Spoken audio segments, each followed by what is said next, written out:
प्रिय छात्राः नमस्ते सुप्रभातम् सर्वे कुशलिनः वा? अहम् इदानीं दशमकक्षायाः नूतनं पाठमेकं पाठयामि। पाठस्य नाम कारकम्। दशमः पाठः कारकम्। पश्यन्तु छात्राः, अहं पठामि। भाषा प्रयोग कौशल संपादनाय वर्ण पद वाक्य ज्ञानम् अत्यावश्यकम्। एतेषां सहसंबन्धाभिज्ञानाय विभक्ति कारकयोः ज्ञानं सहकरोति। कारकाणां ज्ञानेन विना वाक्यप्रयोगः दुष्करः। अतः कारकाणां परिचयः अत्र संक्षेपेण प्रदत्तः। पश्यन्तु छात्राः, ಭಾಷಾ ಪ್ರಯೋಗ ಕೌಶಲ ಸಂಪಾದನಾಯ ಭಾಷಾ ಕೌಶಲಗಳನ್ನ ಸಂಪಾದನೆ ಮಾಡಲಿಕ್ಕೆ, ಭಾಷೆಯನ್ನ ಪ್ರಯೋಗ ಮಾಡಲಿಕ್ಕೆ ಭಾಷಾ ಕೌಶಲಗಳು ಅಂದ್ರೆ ಯಾವುದು? Listening, speaking, reading and writing. ಅಂದರೆ ಕೇಳುವಿಕೆ, ಲಿಸನಿಂಗ್, ಸ್ಪೀಕಿಂಗ್ ಮಾತನಾಡುವಿಕೆ, ರೀಡಿಂಗ್ ಓದುವಿಕೆ, ರೈಟಿಂಗ್ ಅಂದ್ರೆ ಬರೆಯುವಿಕೆ. ಈ ಎಲ್ಲ ಭಾಷಾ ಕೌಶಲಗಳನ್ನ ಪಡೆದುಕೊಳ್ಳಿಕ್ಕಾಗಿ ನಮಗೆ ವರ್ಣ ಅಂದ್ರೆ ಅಕ್ಷರಗಳು, ಪದ ಅಂದ್ರೆ ನಿರ್ದಿಷ್ಟವಾದ ಅರ್ಥವನ್ನು ಕೊಡುವಂತಹ ಅಕ್ಷರಗಳ ಸಮೂಹ, ವಾಕ್ಯ ಅಂದ್ರೆ ನಿರ್ದಿಷ್ಟವಾದ ಅರ್ಥವನ್ನು ಕೊಡುವಂತಹ ಪದಗಳ ಸಮೂಹ. ಇವುಗಳ ಜ್ಞಾನ ಅತ್ಯವಶ್ಯಕಂ, ಪ್ರತಿಯೊಬ್ಬರಿಗೂ ಬೇಕೇ ಬೇಕು. ಭಾಷೆಯನ್ನ ಪ್ರಯೋಗ ಮಾಡಬೇಕು ಅಂದ್ರೆ ನಮಗೆಲ್ಲರಿಗೂ ಅಕ್ಷರಗಳು, ಶಬ್ದಗಳು, ವಾಕ್ಯಗಳ ಜ್ಞಾನ ಇರಲೇಬೇಕು. ಏತೇಷಾಂ ಸಹಸಂಬಂಧ ಅಭಿಜ್ಞಾನಾಯ, ಈ ಎಲ್ಲವುಗಳ ಅಕ್ಷರ, ಪದ, ವಾಕ್ಯಗಳು, ವಾಕ್ಯಗಳಲ್ಲಿರುವ ಬೇರೆ ಬೇರೆ ಶಬ್ದಗಳ ಸಹಸಂಬಂಧಾಭಿಜ್ಞಾನಾಯ, ಇವುಗಳ ಸಹಸಂಬಂಧ, ಒಂದಕ್ಕೊಂದಕ್ಕೆ ಇರುವಂತಹ ಸಂಬಂಧಗಳನ್ನು ತಿಳಿದುಕೊಳ್ಳುವ ಸಲುವಾಗಿ ವಿಭಕ್ತಿ ಕಾರಕಯೋ ಜ್ಞಾನಂ ಸಹಕರೋತಿ, ನಮಗೆ ವಿಭಕ್ತಿಗಳು ಮತ್ತು ಕಾರಕಗಳ ಜ್ಞಾನ ಬೇಕು. ಕಾರಕಾಣಾಂ ಜ್ಞಾನೇನ ವಿನ ವಾಕ್ಯ ಪ್ರಯೋಗ ದುಷ್ಕರ. ಈ ಕಾರಕಗಳ ಜ್ಞಾನವಿಲ್ಲದೆ ನಮಗೆ ವಾಕ್ಯ ಪ್ರಯೋಗವನ್ನು ಮಾಡಲಿಕ್ಕೆ ಆಗುವುದಿಲ್ಲ.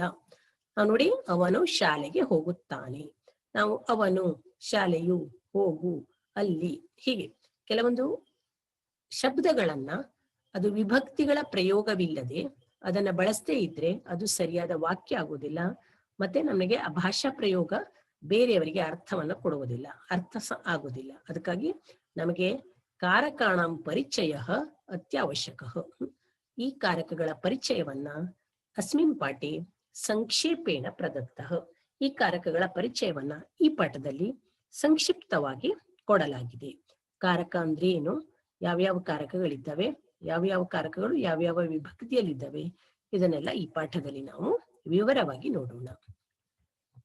ಪಶ್ಯಂತು ಛಾತ್ರಾಃ, ವಾಕ್ಯೇಷು ಪ್ರಧಾನತೆಯ ಕರ್ತೃ ಕರ್ಮ ಕ್ರಿಯಾಪದಾನಿ ಭವಂತಿ. ಅತ್ರ ಯತ್ ಪದಂ ಕ್ರಿಯಾಪದೇನ ಸಹ ಅನ್ವಯಂ ಪ್ರಾಪ್ನೋತಿ ತತ್ ಪದಂ ಕಾರಕಂ ಇತ್ಯುಚ್ಯತೆ. ಅಥವಾ ಯತ್ ಪದಂ ಕ್ರಿಯಾಂ ಜನಯತಿ ತತ್ ಕಾರಕಂ ಭವತಿ. ಯಥಾ ಬಾಲಕಃ ಪಠತಿ ಇತ್ಯತ್ರ ಪಠತಿ ಇತಿ ಕ್ರಿಯಾಪದಂ. ಬಾಲಕಃ ಅತ್ರ ಪಠನಸ್ಯ ಕರ್ತಾ. ಅತ್ರ ಬಾಲಕಃ ಏವ ಕ್ರಿಯಾಂ ಜನಯತಿ, ಅತಃ ತತ್ ಪದಂ ಕಾರಕಂ ಭವತಿ. ಸಂಸ್ಕೃತೆ ಷಟ್ ಕಾರಕಾಣಿ ಸಂತಿ. ಏತಾನಿ ಕಾರಕಾಣಿ ವಿಭಕ್ತಿಭಿಃ ಏವ ಪ್ರೋಚ್ಯಂತೆ. ಪಶ್ಯಂತು ಛಾತ್ರಾಃ, ವಾಕ್ಯೇಷು ಪ್ರಧಾನತೆಯ ಕರ್ತೃ ಕರ್ಮ ಕ್ರಿಯಾಪದಾನಿ ಭವಂತಿ. ವಾಕ್ಯದಲ್ಲಿ ಮುಖ್ಯವಾಗಿ ಕರ್ತೃ ಕರ್ಮ ಕ್ರಿಯಾಪದಗಳು ಇರ್ತವೆ. ಉದಾಹರಣೆಗೆ ಒಂದು ವಾಕ್ಯವನ್ನು ನೋಡಿ. ರಾಮಃ ಪಾಠಂ ಪಠತಿ. ರಾಮನು ಪಾಠವನ್ನು ಓದುತ್ತಾನೆ. ಅಸ್ಮಿನ್ ವಾಕ್ಯೆ ಪಠತಿ ಇತಿ ಕ್ರಿಯಾಪದಂ ಅಸ್ತಿ. ಪಠತಿ ಎಂಬುದು ಕ್ರಿಯಾಪದ. ಪಠನ ಅಸ್ಯ ಕಾರ್ಯಂ ಭವತಿ. ಅತ್ರ ಕರ್ತೃ ಕಃ? पठनस्य कार्यं रामः करोति, अतः रामः कर्तृ। किं पठति सः? रामः पाठं पठति, अतः पाठम् इति कर्मपदम्। ಈ ರೀತಿ ವಾಕ್ಯದಲ್ಲಿ ಕರ್ತೃ ಕರ್ಮ ಕ್ರಿಯಾಪದಗಳು ಮುಖ್ಯವಾಗಿ ಇರ್ತವೆ. ಅತ್ರ ಯತ್ ಪದಂ ಕ್ರಿಯಾಪದೇನ ಸಹ ಅನ್ವಯಂ ಪ್ರಾಪ್ನೋತಿ ತತ್ ಪದಂ ಕಾರಕಂ. ಕಾರಕಂ ನಾಮ ಕಿಂ? ಕಾರಕ ಅಂದ್ರೆ ಏನು ನೋಡಿ, ಯತ್ ಪದಂ ಯಾವ ಪದವು ಯಾವ ಶಬ್ದವು ಕ್ರಿಯಾಪದೇನ ಸಹ ಅನ್ವಯಂ ಪ್ರಾಪ್ನೋತಿ ಕ್ರಿಯಾಪದದೊಂದಿಗೆ ನೇರವಾಗಿ ಸಂಬಂಧವನ್ನು ಹೊಂದಿರ್ತದೆಯೋ ತತ್ ಪದಂ ಕಾರಕಂ. ಆ ಪದ ಏನು? ಕಾರಕ. ವಾಕ್ಯದಲ್ಲಿ ಒಂದು ಕ್ರಿಯಾಪದ ಇದ್ದೇ ಇರ್ತದೆ, ಹೌದಲ್ವಾ? ಆ ಕ್ರಿಯಾಪದದೊಂದಿಗೆ ವಾಕ್ಯದಲ್ಲಿರುವ ಬೇರೆ ಬೇರೆ ಶಬ್ದಗಳು ಪದಗಳು ನೇರವಾಗಿ ಸಂಬಂಧವನ್ನು ಹೊಂದಿದ್ರೆ ಅದು ಕಾರಕವಾಗ್ತದೆ. ಅದು ಬೇರೆ ಬೇರೆ ವಿಭಕ್ತಿಗಳಲ್ಲಿ ಇರ್ತವೆ. ನಿಮ್ಗೆ ಉದಾಹರಣೆ ಕೊಟ್ಟಾಗ ಅರ್ಥ ಆಗ್ತದೆ ಕರೆಕ್ಟ್ ಆಗಿ. ಅಥವಾ ಯತ್ ಪದಂ ಕ್ರಿಯಾಂ ಜನಯತಿ ತತ್ ಕಾರಕಂ ಭವತಿ. ಅಥವಾ ಯಾವ ಪದವು ಕ್ರಿಯೆಯನ್ನು ಹುಟ್ಟಿಸ್ತದೆಯೋ ಕ್ರಿಯೆಯನ್ನು ಮಾಡ್ತದೆಯೋ ಅದೇ ಕಾರಕವಾಗ್ತದೆ. ನೋಡಿ ಇಲ್ಲಿ ಉದಾಹರಣಂ ಪಶ್ಯಂತು ಛಾತ್ರಃ. ಬಾಲಕಃ ಪಠತಿ ಇತ್ಯತ್ರ ಪಠತಿ ಇತಿ ಕ್ರಿಯಾಪದಂ. ಗೊತ್ತಿದೆ ಅಲ್ವಾ? ಬಾಲಕಃ ಪಠತಿ, ಇಲ್ಲಿ ಕ್ರಿಯಾಪದ ಯಾವುದು? ಪಠತಿ. ಬಾಲಕಃ ಪಠತಿ ಇತ್ಯತ್ರ ಕ್ರಿಯಾಪದಂ ಪಠತಿ. ಬಾಲಕಃ ಅತ್ರ ಪಠನಸ್ಯ ಕರ್ತ. ಓದುವವನು ಯಾರು? ಬಾಲಕಃ. ಪಠತಿ ಕ್ರಿಯಾಪದ, ಓದುವವನು ಓದುವ ಕಾರ್ಯವನ್ನು ಮಾಡುವವನು ಬಾಲಕಃ. ಬಾಲಕಃ ಅತ್ರ ಪಠನಸ್ಯ ಕರ್ತ. ಓದುವಿಕೆಯ ಕರ್ತೃ ಯಾರು? ಬಾಲಕ. ಬಾಲಕಃ ಕರ್ತೃ ಪಠತಿ ಕ್ರಿಯಾಪದ. ಅತ್ರ ಬಾಲಕಃ ಏವ ಕ್ರಿಯಾಂ ಜನಯತಿ. ನೋಡಿ ಇಲ್ಲಿ ಬಾಲಕನೇ ಈ ಕೆಲಸವನ್ನ ಈ ಕ್ರಿಯೆಯನ್ನ ಉಂಟು ಮಾಡ್ತಾನೆ. ನೋಡಿ, ಬಾಲಕ ಇಲ್ಲದೆ ಹೋದ್ರೆ ಈ ಪಠನ ಕಾರ್ಯ ನಡೆಯುವುದಿಲ್ಲ, ಹೌದಲ್ವಾ? ಕೆಲಸವನ್ನು ಮಾಡುವ ವ್ಯಕ್ತಿಯೇ ಇಲ್ಲದೆ ಹೋದ್ಮೇಲೆ ಆ ಕೆಲಸ ಹೇಗೆ ನಡೆಯುತ್ತೆ? ನಡೆಯುವುದಿಲ್ಲ ಅಲ್ವಾ? ಇಲ್ಲಿ ಪಠನ ಕಾರ್ಯ ನಡೆದಿದೆ, ಅದನ್ನು ಮಾಡುವವನು ಬಾಲಕ. ಅಂದ್ರೆ ಈ ಕ್ರಿಯಾಪದವನ್ನ ಈ ಕ್ರಿಯೆಯನ್ನ ಹುಟ್ಟು ಹಾಕಿದವನು ಉಂಟು ಮಾಡುವವನು ಯಾರು? ಈ ಬಾಲಕ. ಈ ರೀತಿ ನೋಡಿ, ಅತಃ ತತ್ ಪದಂ ಕಾರಕಂ ಭವತಿ. ಈ ರೀತಿ ಕ್ರಿಯೆಯನ್ನು ಉಂಟು ಮಾಡುವ ಪದ ಇರ್ತದಲ್ಲ, ಅದು ಕಾರಕ. ಅಂದ್ರೆ ನೋಡಿ, ಯಾವ ಪದವು ಕ್ರಿಯಾಪದದೊಂದಿಗೆ ನೇರವಾದ ಸಂಬಂಧವನ್ನು ಹೊಂದಿರ್ತದೆಯೋ ಅದು ಕಾರಕ. ಅಥವಾ ವಾಕ್ಯದಲ್ಲಿ ಯಾವ ಪದವು ಕ್ರಿಯಾಪದವನ್ನು ಹುಟ್ಟಿಸುತ್ತದೆಯೋ ಕ್ರಿಯಾಪದ ಉಂಟಾಗುವಂತೆ ಮಾಡ್ತದೆಯೋ ಆ ಪದಕ್ಕೇನಂತಾರೆ? ಕಾರಕ. ಸಂಸ್ಕೃತೆ ಷಟ್ ಕಾರಕಾಣಿ ಸಂತಿ. ಕತಿ ಕಾರಕಾಣಿ ಸಂತಿ? ಷಟ್ ಕಾರಕಾಣಿ ಸಂತಿ. ಏತಾನಿ ಕಾರಕಾಣಿ ವಿಭಕ್ತಿಭಿಃ ಏವ ಪ್ರೋಚ್ಯಂತೆ. ಈ ಕಾರಕಗಳನ್ನ ವಿಭಕ್ತಿಗಳಿಂದ ಹೇಳಲಾಗುತ್ತದೆ. ಕಾರಕಗಳು ಅಂದ್ರೆ ಬೇರೆ ಬೇರೆ ವಿಭಕ್ತಿಗಳಲ್ಲಿರುವಂತಹ ಶಬ್ದಗಳು. ಉದಾಹರಣೆ ಪಶ್ಯಂತು. ನೋಡಿ, ಸಂಸ್ಕೃತದಲ್ಲಿ ಒಂದು ಶ್ಲೋಕ ಇದೆ ನೋಡಿ. ಕರ್ತ ಕರ್ಮ ಚ ಕರಣಂ ಸಂಪ್ರದಾನಂ ತಥೈವ ಚ ಅಪಾದಾನಾಧಿಕರಣಂ ಇತ್ಯೇವಂ ಕಾರಕಾಣಿ ಷಟ್. ನಮಗೆ ನೆನಪಿನಲ್ಲಿ ಇಟ್ಟುಕೊಳ್ಳಿಕ್ಕೆ ಗದ್ಯಕ್ಕಿಂತ ಪದ್ಯ ಅತ್ಯಂತ ಸುಲಭವಾಗ್ತದೆ. ಅದಕ್ಕಾಗಿ ವಿದ್ಯಾರ್ಥಿಗಳೇ, ಸಂಸ್ಕೃತದಲ್ಲಿ ಸಾಮಾನ್ಯವಾಗಿ ಎಲ್ಲ ವ್ಯಾಕರಣಗಳನ್ನು ಏನ್ ಮಾಡ್ತಾರೆ? ಒಂದು ಪದ್ಯದ ರೂಪದಲ್ಲಿ ಅಥವಾ ಒಂದು ಶ್ಲೋಕದ ರೂಪದಲ್ಲಿ ಹೇಳ್ತಾರೆ. ಇಲ್ಲಿ ನೋಡಿ, ಕಾರಕಗಳು ಆರಿದ್ದವಲ್ಲ, ಅವು ಯಾವ್ಯಾವ್ದು ಅನ್ನೋದನ್ನ ಹೇಳಿದ್ದಾರೆ. ಕರ್ತ ಕರ್ಮ ಚ ಕರಣಂ ಸಂಪ್ರದಾನಂ ತಥೈವ ಚ ಅಪಾದಾನಾಧಿಕರಣಂ ಇತ್ಯೇವಂ ಕಾರಕಾಣಿ ಷಟ್. ಈ ರೀತಿ 6 ಕಾರಕಗಳಿದ್ದಾವೆ. ಯಾವುದು?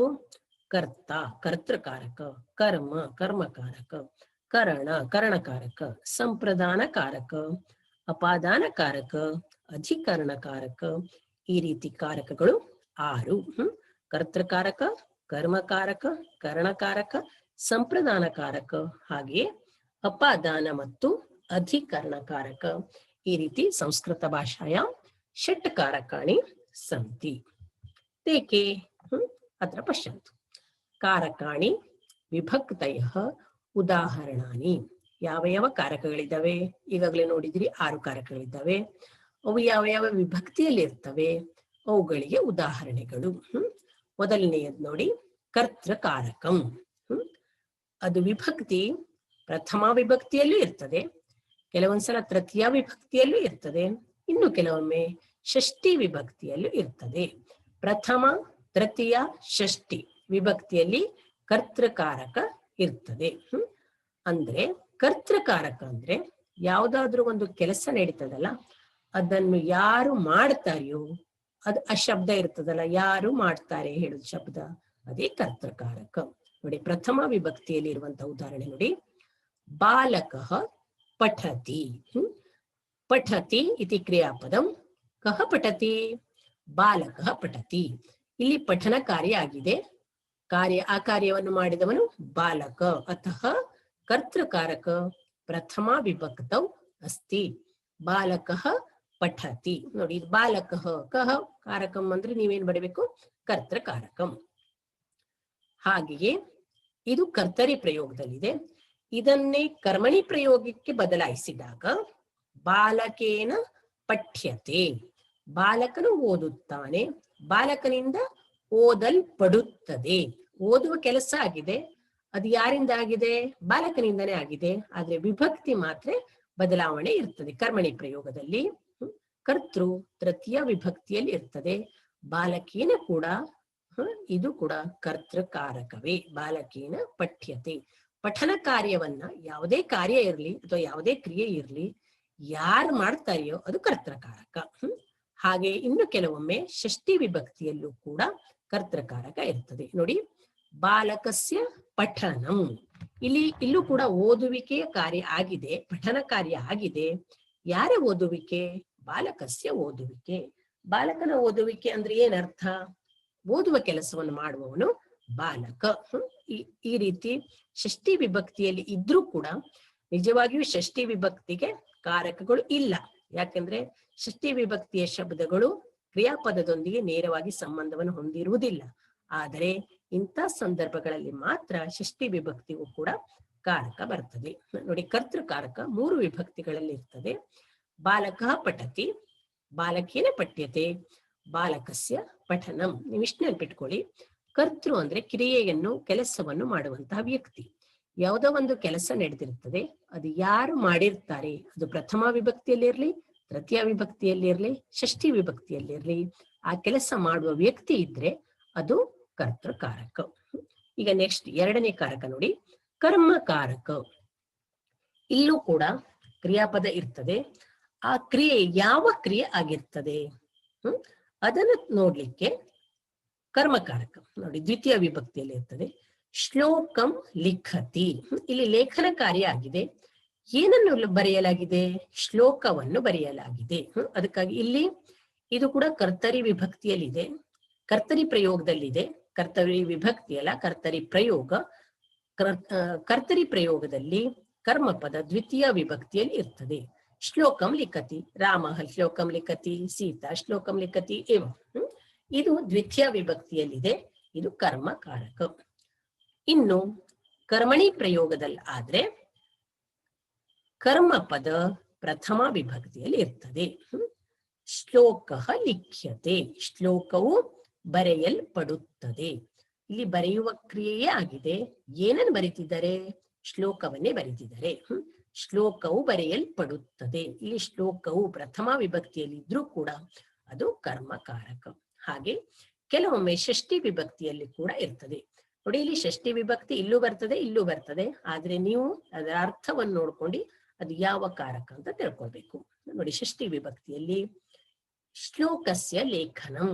ಇಲ್ಲಿ ಲೇಖನ ಕೆಲಸ ಆಗಿದೆ, ಲೇಖನ ಕಾರ್ಯವಾಗಿದೆ. ಯಾವುದರ ಲೇಖನ ಆಗಿದೆ? ಯಾವುದರ ಬರೆಯುವಿಕೆ ಆಗಿದೆ? ಶ್ಲೋಕಸ್ಯ ಲೇಖನಂ, ಶ್ಲೋಕದ ಬರೆಯುವಿಕೆ. ಇಲ್ಲಿ ಶ್ಲೋಕಸ್ಯ ಇರೋದು ಕರ್ಮಕಾರಕ. ಸಾಮಾನ್ಯವಾಗಿ ಕರ್ಮವನ್ನು ಹುಡುಕುವುದ ಹೇಗೆ? ಕ್ರಿಯಾಪದಕ್ಕೆ ಏನನ್ನು ಪ್ರಶ್ನೆ ಮಾಡಿದರೆ ಬರುವಂತಹ ಉತ್ತರವೇ ಅದು ಕರ್ಮ. ಏನನ್ನು ಬರೀತಾನೆ? ಶ್ಲೋಕವನ್ನು. ಏನನ್ನು ಯಾವುದು ಬರೆಯಲ್ಪಟ್ಟಿದೆ? ಯಾಕೆಂದ್ರೆ ಇದು ಪ್ರಥಮ ವಿಭಕ್ತಿಯಲ್ಲಿ ಇರ್ತದೆ, ಕರ್ಮಣಿ ಪ್ರಯೋಗದಲ್ಲಿ. ಹಾಗೆ ಷಷ್ಠಿ ವಿಭಕ್ತಿಯಲ್ಲಾದ್ರೆ ಶ್ಲೋಕಸ್ಯ ಲೇಖನಂ. ಇವು ಕರ್ತೃಕಾರಕ ಆಯ್ತು, ಕರ್ಮಕಾರಕ ಆಯ್ತು. ಇನ್ನು ಮುಂದಿನದು ಕರಣಕಾರಕಂ. ಇದರ ವಿಭಕ್ತಿ ಒಂದೇ, ತೃತೀಯ ವಿಭಕ್ತಿಯಲ್ಲಿ ಇರ್ತದೆ. ಉದಾಹರಣೆ ಪಶ್ಯಂತು. ಕಂದುಕೇನ ಕ್ರೀಡತಿ. ನೋಡಿ, ಇಲ್ಲಿ ಕ್ರೀಡತಿ ಒಂದು ಕೆಲಸ ಆಗಿದೆ, ಕ್ರಿಯಾಪದ ಕ್ರೀಡ್. ಕ್ರೀಡತಿ ಅನ್ನೋದು ಕ್ರಿಯಾಪದ, ಹೌದಲ್ವಾ? ಕ್ರೀಡ್ ಧಾತು ಇದು. ಯಾವುದರಿಂದ ಆಟ ಆಡ್ತಾನೆ? ಕಂದುಕೇನ. ಕರಣ ಅಂದ್ರೆ ಉಪಕರಣ. ಕೆಲಸ ಮಾಡ್ಲಿಕ್ಕೆ ಒಂದು ವಸ್ತು ಬೇಕಲ್ವಾ? ಯಾವ ವಸ್ತುವಿನ ಸಹಾಯದಿಂದ ಆ ಕೆಲಸ ಆಗಿದೆಯೋ ಅದು ಕರಣಕಾರಕ. ನೋಡಿ, ತೃತೀಯ ವಿಭಕ್ತಿಯಲ್ಲಿ ಇರ್ತದೆ. ಕಂದುಕೇನ ಕ್ರೀಡತಿ, ಹಸ್ತೇನ ತಾಡಯತಿ, ಲೇಖನ್ಯ ಲಿಖತಿ ಇವ. ತೃತೀಯ ವಿಭಕ್ತಿ. ಕೆಲಸ ಯಾವ ವಸ್ತುವಿನಿಂದ ಆಗುತ್ತದೆಯೋ ಅದು ಕರಣಕಾರಕ, ಅದು ತೃತೀಯ ವಿಭಕ್ತಿಯಲ್ಲಿಯೇ ಇರ್ತದೆ. ಕಂದುಕೇನ ಕ್ರೀಡತಿ, ಹಸ್ತೇನ ಕೈಯಿಂದ ತಾಡಯತಿ ಹೊಡೆಯುತ್ತಾನೆ, ಲೇಖನ್ಯ ಲಿಖತಿ ಲೇಖನಿಯಿಂದ ಬರೆಯುತ್ತಾನೆ. ತೃತೀಯ ವಿಭಕ್ತಿಯಲ್ಲಿದ್ರೆ ಅದು ಕರಣಕಾರಕ. ಇಲ್ಲೂ ಕೂಡ ತೃತೀಯ ವಿಭಕ್ತಿಯಲ್ಲಿ ಇತ್ತು ಕರ್ತೃಕಾರಕದಲ್ಲಿ, ಆದ್ರೆ ಇಲ್ಲಿ ಕರ್ತೃವೇ ತೃತೀಯ ವಿಭಕ್ತಿಯಲ್ಲಿ ಇತ್ತು ಅಷ್ಟೇ. ತೃತೀಯ ವಿಭಕ್ತಿಯಲ್ಲಿದ್ರೆ ನಿಮಗೆ ಕರ್ತೃಕಾರಕನ ಕರಣಕಾರಕನ ಕನ್ಫ್ಯೂಸ್ ಮಾಡ್ಕೊಳ್ಬೇಡಿ. ಇಲ್ಲಿ ಕರಣ ಅಂದ್ರೆ ಇಲ್ಲಿ ಕ್ರಿಯೆಯನ್ನು ಮಾಡ್ಲಿಕ್ಕೆ ಉಪಯೋಗಿಸುವಂತ ವಸ್ತು, ಇಲ್ಲಾಂದ್ರೆ ಕ್ರಿಯೆಯನ್ನು ಮಾಡುವ ವ್ಯಕ್ತಿ. ಇನ್ನು ಸಂಪ್ರದಾನ ಕಾರಕ, ಇದು ಚತುರ್ಥಿ ವಿಭಕ್ತಿಯಲ್ಲಿ ಇರ್ತದೆ. ನೋಡಿ, ಉದಾಹರಣೆ ಮಿತ್ರಾಯ ದದಾತಿ. ನೀವು ಕ್ರಿಯಾಪದಕ್ಕೆ ಯಾರಿಗೆ ಎನ್ನುವ ಪ್ರಶ್ನೆಯನ್ನು ಹಾಕಿದ್ರೆ ಉತ್ತರ ಬರ್ತದಲ್ಲ, ಅದೇ ಸಂಪ್ರದಾನ ಕಾರಕ. ಇದು ಚತುರ್ಥಿ ವಿಭಕ್ತಿಯಲ್ಲಿಯೇ ಇರ್ತದೆ. ಸಂಪ್ರದಾನ ಅಂದ್ರೆ ಪ್ರದಾನ, ದಾನ ಮಾಡುವಂಥದ್ದು, ಕೊಡುವಂಥದ್ದು, ಬೇರೆಯವರಿಗೆ ಕೊಡುವಂಥದ್ದು. ಯಾರಿಗೆ ಕೊಡ್ತೇವೆ? ಯಾರಿಗೆ? ಮಿತ್ರಾಯ ದದಾತಿ. ಮಿತ್ರಾಯ ಸಂಪ್ರದಾನ ಕಾರಕ. ಶಿಷ್ಯಾಯ ದದಾತಿ, ಮಿತ್ರಾಯ ದದಾತಿ, ಶಿಕ್ಷಕಾಯ ದದಾತಿ. ಗೊತ್ತಾಯ್ತಾ? ಈ ರೀತಿ ಚತುರ್ಥಿ ವಿಭಕ್ತಿಯಲ್ಲಿದ್ರೆದು ಸಂಪ್ರದಾನ ಕಾರಕ, ಯಾರಿಗೆ ಬರ್ತದೆ. ಇನ್ನು ಅಪಾದಾನ ಕಾರಕ ವಿಭಕ್ತಿ ಪಂಚಮಿ ವಿಭಕ್ತಿಯಲ್ಲಿ ಇರ್ತದೆ. ಉದಾಹರಣೆ ವೃಕ್ಷಾತ್ ಪತತಿ. ಅಪಾದಾನ ಅಂದ್ರೆ ಎರಡು ವಸ್ತುಗಳ ನಡುವೆ ಅಗಲುವಿಕೆ ಆಗ್ತದೆ. ವೃಕ್ಷದಿಂದ ಬೀಳುತ್ತದೆ. ಏನು? ಹಣ್ಣ, ಎಲೆನ, ಹೂವು ಯಾವುದು ಬೀಳುತ್ತದಲ್ಲ, ಅದು ಆ ಗಿಡಕ್ಕೆ ಅಥವಾ ವೃಕ್ಷಕ್ಕೆ ಮತ್ತೆ ಆ ವಸ್ತುವಿಗೆ ಏನಾಗ್ತದೆ? ಅಗಲುವಿಕೆ ಆಗ್ತದೆ. ಇದು ಪಂಚಮಿ ವಿಭಕ್ತಿಯಲ್ಲಿ ಇರ್ತದೆ. ಇದು ಅಪಾದಾನ ಕಾರಕಂ. ಪಂಚಮಿ ವಿಭಕ್ತಿಯಲ್ಲಿದ್ರೆ ಯಾವ ಕಾರಕ ಅದು? ಅಪಾದಾನ ಕಾರಕ. ವೃಕ್ಷಾತ್ ಮರದಿಂದ ಬೀಳುತ್ತದೆ, ಮರದಿಂದ. ಹಸ್ತಾತ್ ಪತತಿ, ವೃಕ್ಷಾತ್ ಪತತಿ ಇವ. ಇನ್ನು ಕೊನೆಯ ಕಾರಕ ಅಧಿಕರಣ ಕಾರಕಂ. ಇದು ಸಪ್ತಮಿ ವಿಭಕ್ತೌ ಭವತಿ. ಉದಾಹರಣಂ ಪಶ್ಯಂತು. ವಿದ್ಯಾಲಯೇ ಪಠತಿ ಅಂದ್ರೆ ಎಲ್ಲಿ ಪ್ರಶ್ನೆ ಕೇಳಿದಾಗ ಉತ್ತರ ಬರ್ತದಲ್ಲ, ಅದು ಅಧಿಕರಣ, ಅದು ಇರುವಂತಹ ಸ್ಥಳ. ಎಲ್ಲಿ? ವಿದ್ಯಾಲಯೇ, ಗೃಹೇ, ವಾಹನೆ, ಕಾರ್ಯಾಲಯೇ ಎವ. ಶಿಕ್ಷಕಃ ಶಾಲಾಯಾಂ ವಸತಿ ಅಥವಾ ಅಸ್ತಿ, ಶಾಲಾಯಾಂ. ವಿದ್ಯಾಲಯೇ ಪಾಠಂ ಪಠತಿ ಎವ. ಈ ರೀತಿ ಅಧಿಕರಣ ಅಂದ್ರೆ ಸಪ್ತಮಿ ವಿಭಕ್ತಿ ಬರ್ತದೆ. ಅಲ್ಲಿ, ವಿದ್ಯಾಲಯದಲ್ಲಿ, ಶಾಲೆಯಲ್ಲಿ, ಮನೆಯಲ್ಲಿ, ಈ ರೀತಿ ಅಲ್ಲಿ ಬಂದ್ರೆ ಏನಾಗ್ತದೆ? ಅದು ಸಪ್ತಮಿ ವಿಭಕ್ತಿ, ಅಧಿಕರಣ ಕಾರಕ. ಇವಿಷ್ಟು ಕಾರಕಗಳ ಬಗ್ಗೆ ಅಭ್ಯಾಸಗಳು. ಉದಾಹರಣೆಯನ್ನು ನೋಡಿ. ಸರ್ವ ಕಾರಕಯುತಂ ಏಕಂ ವಾಕ್ಯಂ ಉದಾಹರಣ ರೂಪೇಣ ಪ್ರದತ್ತಂ.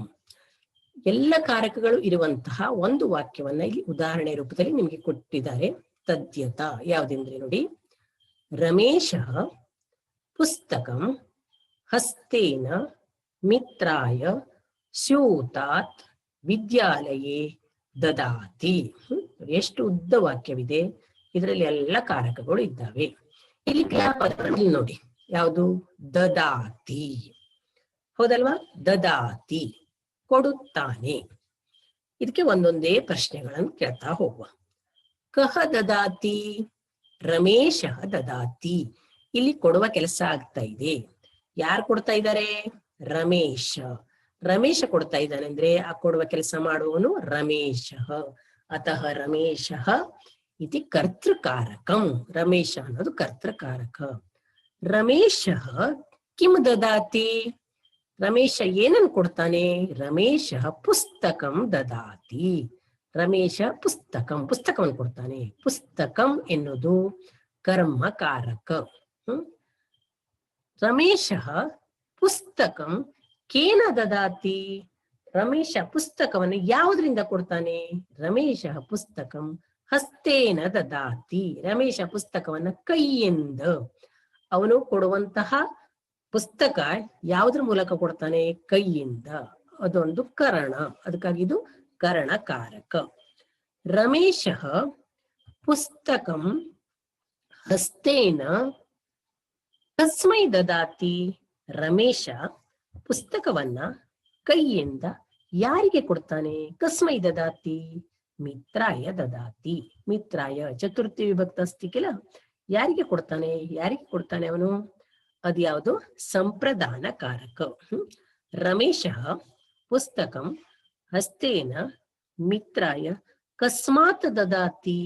ಎಲ್ಲಿಂದ ಕೊಡ್ತಾನ ಅವನು? ರಮೇಶ ಪುಸ್ತಕವನ್ನ ಕೈಯಿಂದ ಮಿತ್ರನಿಗೆ ಸ್ಯೂತಾತ್ ದದಾತಿ. ಚೀಲದಿಂದ ತೆಗೆದುಕೊಡ್ತಾನೆ. ಇದು ಪಂಚಮಿ ವಿಭಕ್ತಿಯಲ್ಲಿದೆ. ಚೀಲ ಮತ್ತು ಪುಸ್ತಕಗಳ ಅಗಲುವಿಕೆ ಆಗ್ತದಲ್ಲ, ಚೀಲದಿಂದ ತೆಗೆದುಕೊಟ್ರೆ, ಅದಕ್ಕಾಗಿ ಇದು ಯಾವುದು? ಅಪಾದಾನ ಕಾರಕ. ಸ್ಯೂತಾತ್ ಅಪಾದಾನ ಕಾರಕ. ರಮೇಶ ಪುಸ್ತಕಂ ಹಸ್ತೇನ ಮಿತ್ರಾಯ ಸ್ಯೂತಾತ್ ಕುತ್ರ ದದಾತಿ. ಎಲ್ಲಿ ಕೊಡ್ತಾನೆ? ಎಲ್ಲಿ ಕೊಡ್ತಾನೆ ಅವನು? ವಿದ್ಯಾಲಯೇ ದದಾತಿ. ಎಲ್ಲಿ ಕೊಡ್ತಾನೆ? ವಿದ್ಯಾಲಯದಲ್ಲಿ ಕೊಡ್ತಾನೆ. ಇದು ಯಾವುದು ಕಾರಕ ಆಯ್ತು ಹೇಳಿ? ಅಧಿಕರಣ ಕಾರಕ. ವಿದ್ಯಾಲಯೇ ಅನ್ನೋದು ಅಧಿಕರಣ ಕಾರಕ. ರಮೇಶ ಕರ್ತೃಕಾರಕ, ಪುಸ್ತಕಂ ಕರ್ಮಕಾರಕ, ಹಸ್ತೇನ ಕರಣಕಾರಕ, ಮಿತ್ರಾಯ ಸಂಪ್ರದಾನ ಕಾರಕ, ಸ್ಯೂತಾತ್ ಅಪಾದಾನ ಕಾರಕ, ವಿದ್ಯಾಲಯೇ ಅಧಿಕರಣ ಕಾರಕ. ಅಂದ್ರೆ ಎಲ್ಲಾ ಕಾರಕಗಳು ಇರುವಂತಹ ಒಂದು ಉದಾಹರಣೆ, ಒಂದೇ ವಾಕ್ಯದಲ್ಲಿ ಇರುವಂತಹ ಉದಾಹರಣೆಯನ್ನ ಕೊಟ್ಟಿದ್ದಾರೆ ನೋಡಿ. ಇದು ಕೂಡ ಹಾಗೇನೆ ಕಾರಕ ಅಭ್ಯಾಸದಲ್ಲಿ ಕೊಟ್ಟಿದ್ದಾರೆ. ಬಾಲಕ ದದಾತಿ ಕರ್ತೃಕಾರಕ, ಬಾಲಕ ಪತ್ರಂ ದದಾತಿ ಪತ್ರಂ ಕರ್ಮಕಾರಕ, ಬಾಲಕ ಪತ್ರಂ ಹಸ್ತೇನ ದದಾತಿ ಕರ್ಣಕಾರಕ ಹಸ್ತೇನ, ಬಾಲಕ ಪತ್ರಂ ಹಸ್ತೇನ ಮಿತ್ರಾಯ ದದಾತಿ ಮಿತ್ರಾಯ ಇದು ಸಂಪ್ರದಾನ ಕಾರಕ, ಬಾಲಕ ಪತ್ರಂ ಹಸ್ತೇನ ಮಿತ್ರಾಯ ಸ್ಯೂತಾತ್ ದದಾತಿ ಅಪಾದಾನ ಕಾರಕ ಸ್ಯೂತಾತ್, ಬಾಲಕ ಪತ್ರಂ ಹಸ್ತೇನ ಮಿತ್ರಾಯ ಸ್ಯೂತಾತ್ ವಿದ್ಯಾಲಯೇ ದದಾತಿ ವಿದ್ಯಾಲಯೇ ಅಧಿಕರಣ ಕಾರಕ. ಇವಿಷ್ಟು 6 ಕಾರಕಗಳು, ಅದಕ್ಕೆ ಸಂಬಂಧಪಟ್ಟಂತ ವಿಭಕ್ತಿಗಳು, ಅವುಗಳ ಉದಾಹರಣೆಗಳನ್ನ ನೀವು ತಿಳ್ಕೊಂಡಿದ್ದೀರಿ.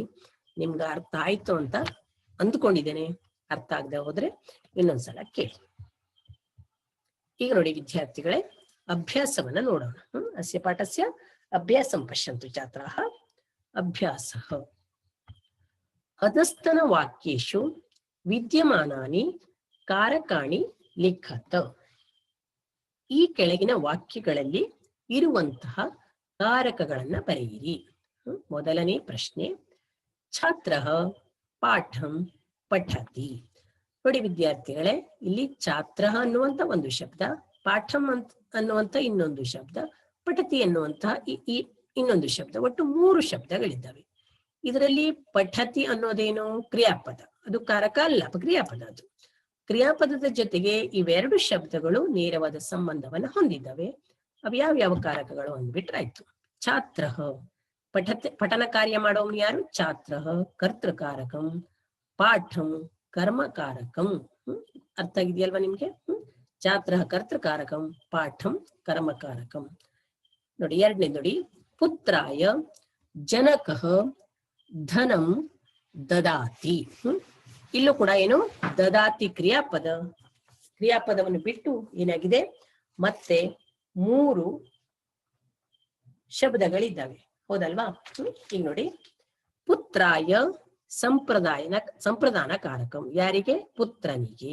ಚತುರ್ಥಿ ವಿಭಕ್ತಿಯಲ್ಲಿದೆ. ಯಾರು? ಜನಕಃ ಕರ್ತೃಕಾರಕಂ, ಧನಂ ಕರ್ಮಕಾರಕಂ, ಇವು ದದಾತಿ ಕ್ರಿಯಾಪದ. ಗೊತ್ತಾಯ್ತಾ? ಜನಕಃ ಈ ಕಡೆ ಇರೋದು ಈ ಕಡೆ ಇದೆ ಅಷ್ಟೇ. ಜನಕಃ ಪುತ್ರಾಯ ಧನಂ ದದಾತಿ, ಪುತ್ರಾಯ ಜನಕಃ ಧನಂ ದದಾತಿ. ಜನಕಃ ಈ ಕಡೆ ಶಬ್ದ ಬಂತು ಅಂತ ಅದು ಬೇರೆ ಆಗುದಿಲ್ಲ, ಅದು ಕರ್ತೃಕಾರಕನೇ, ಜನಕನೇ ಕೊಡೋದು. ಜನಕಃ ಕರ್ತೃಕಾರಕ ಕಾರಕಂ, ಪುತ್ರಾಯ ಸಂಪ್ರದಾನ ಕಾರಕಂ, ಧನಂ ಕರ್ಮಕಾರಕಂ. ತೃತೀಯ ಪ್ರಶ್ನೆ ಪಶ್ಯಂತು ಛಾತ್ರಃ.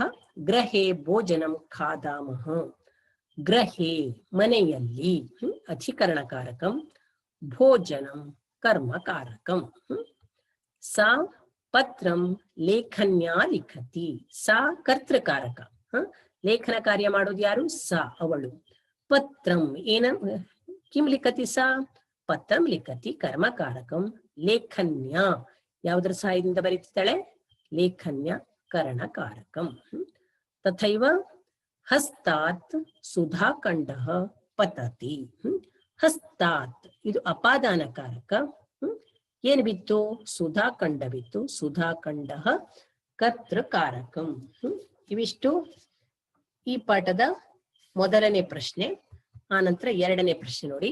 ಯೋಜಯತ, ಸಂಯೋಜಯತ, ಹೊಂದಿಸಿ ಬರೆಯಿರಿ. ಹಸ್ತೇನ ಸಂಪ್ರದಾನಂ, ಪಾದಪಾತ್ ಕರ್ತ, ರಾಮಾಯ ಕರಣಂ, ಶಾಲಾಯಾಂ ಅಪಾದಾನಂ, ಸುರೇಶಃ ಅಧಿಕರಣಂ. ಈ ರೀತಿ ಮೊದಲನೇ ಪಟ್ಟಿಯಲ್ಲಿರುವ ಶಬ್ದಗಳಿಗೂ ಎರಡನೇ ಪಟ್ಟಿಯಲ್ಲಿರುವ ಶಬ್ದಗಳಿಗೂ ಸಂಬಂಧ ಇಲ್ಲ, ಹಿಂದೆ ಮುಂದೆ ಇದೆ, ನೀವು ಸರಿಯಾಗಿ ಜೋಡಿಸ್ಬೇಕು. ಹಸ್ತೇನ ಏನೇನ್ ಬರೀತೀರಿ ನೀವು? ಹಸ್ತೇನ ತೃತೀಯ ವಿಭಕ್ತ ಅಸ್ತಿಕಿಲ್ಲ, ಕರಣಂ ಕರ್ಣಕಾರಕಂ. ಪಾದಪಾತ್ ಪಂಚಮಿ ವಿಭಕ್ತೌ ಅಸ್ತಿ, ಮರದಿಂದ ಅಪಾದಾನಂ. ರಾಮಾಯ ಯಾರಿಗೆ? ಚತುರ್ಥಿ ವಿಭಕ್ತವು ಅಸ್ತಿ ಕಿಲ, ಸಂಪ್ರದಾನಂ. ಶಾಲಾಯಾಂ ಎಲ್ಲಿ? ಕುತ್ರ? ಶಾಲಾಯಾಂ ಶಾಲೆಯಲ್ಲಿ.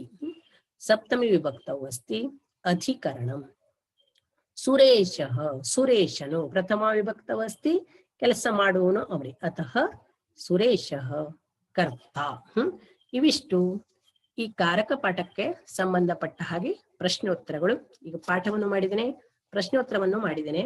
ವಿದ್ಯಾರ್ಥಿಗಳೇ ನೋಡಿ, ನಿಮ್ಗೆ ಈ ಪಾಠದಲ್ಲಿ ಸಾಮಾನ್ಯವಾಗಿ 1 ಮಾರ್ಕಿನ ಪ್ರಶ್ನೆಗಳು ಮಾತ್ರ ಬೀಳುತ್ತವೆ. ಪ್ರಶ್ನೆ ಮಾತ್ರ ಬೀಳುತ್ತದೆ, ಒಂದೇ ಪ್ರಶ್ನೆ ಬೀಳುತ್ತದೆ. ಅದು ಕಳೆದ ವರ್ಷ ನೋಡಿ ಹೇಗೆ ಬಿದ್ದಿತ್ತು ಅಂತ, ಮಲ್ಟಿಪಲ್ ಚಾಯ್ಸ್ ಅಲ್ಲಿ ಬೀಳ್ತದೆ. ಬಾಲಕಃ ಪತ್ರಂ ಹಸ್ತೇನ ಲಿಖತಿ. ಅತ್ರ ರೇಖಾಂಕಿತ ಪದಸ್ಯ ಕಾರಕಂ ಇದಂ ಭವತಿ. ಅಲ್ಲೇನ್ ಮಾಡಿದ್ದಾರೆ ಅಂದ್ರೆ ಹಸ್ತೇನ, ಇದಕ್ಕೆ ಅಂಡರ್ಲೈನ್ ಮಾಡಿದ್ದಾರೆ. ರೇಖಾಂಕಿತ ಪದ ಯಾವುದು? ಹಸ್ತೇನ. ಅಲ್ಲಿ ಮಲ್ಟಿಪಲ್ ಚಾಯ್ಸ್ ಅಲ್ಲಿ 4 ಉತ್ತರಗಳನ್ನು ಕೊಟ್ಟಿದ್ದಾರಲ್ಲ, ಅಪಾದಾನ ಕಾರಕಂ, ಕರ್ಮಕಾರಕಂ, ಅಧಿಕರಣ ಕಾರಕಂ, ಕರ್ಣಕಾರಕಂ, ಇಷ್ಟು ಕೊಟ್ಟಿದ್ದಾನೆ. ನೀವು ಯಾವ ಉತ್ತರ ಬರೀತೀರಿ? ಅಪಾದಾನ ಬರೀತೀರಾ, ಕರ್ಮ ಬರೀತೀರಾ, ಅಧಿಕರಣ ಬರೀತೀರಾ, ಕರಣ ಬರೀತೀರಾ? ಹಸ್ತೇನ. ಹಸ್ತೇನ ಏನ್ ಬರೀತೀರಿ? ಕರ್ಣಕಾರಕಂ. ಅಷ್ಟೇ. ಇಲ್ಲಿ ಒಂದೇ ಅಂಕದ ಪ್ರಶ್ನೆಗಳು ಬಿದ್ದಿದ್ದಾವೆ. ಆದ್ರೂ ಕೂಡ 1 ಅಂಕ ಅಂತ ನೀವು ನೆಗ್ಲೆಕ್ಟ್ ಮಾಡಬೇಡಿ. ಯಾಕಂದ್ರೆ 99 100ಕ್ಕೆ 100 ಬೀಳ್ಬೇಕು ಅಂದ್ರೆ 1 ಅಂಕ ಕಡಿಮೆ ಇದ್ರೂ ಕೂಡ 100ಕ್ಕೆ 100 ಬೀಳ್ಲಿಕ್ಕೆ ಸಾಧ್ಯ ಇಲ್ಲ. ವಿದ್ಯಾರ್ಥಿಗಳೇ, ಪಾಠಂ ಶ್ರದ್ಧೆಯ ಶೃಣ್ವಂತು, ಪ್ರಶ್ನೋತ್ತರಾಣಿ ಅಪಿ ಲಿಖಂತು. ಧನ್ಯವಾದः. ಸರ್ವೇಭ್ಯः ಧನ್ಯವಾದः.